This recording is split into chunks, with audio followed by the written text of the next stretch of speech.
अर्जुनाप्रमाणे आमचं लक्ष विधानसभा निवडणूक. शरद पवार यांचा निर्धार तर विधानसभेची मॅच महायुती जिंकणार, फडणवीसांना विश्वास. संयम ढळू देऊ नका. मनोज जरांगेंचा आक्रमक पवित्रा. विरोध कराल तर कधीच गुलाल लागणार नाही. पंकजा मुंडेंनाही दिला इशारा.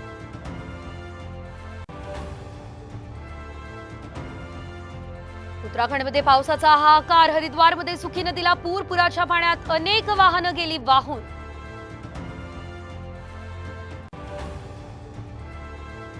T20च्या विजयानंतर टीम इंडियाच्या उत्साहाला उधाण. विराटचा भांगडा तर रोहित धरणीला नतमस्तक.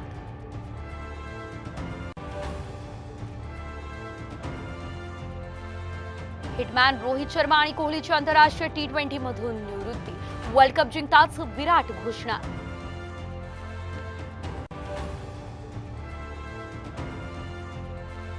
ज्ञानोबा तुकोबांची आज होणार भेट. पुण्यात दोन्ही पालख्या येणार एकत्र.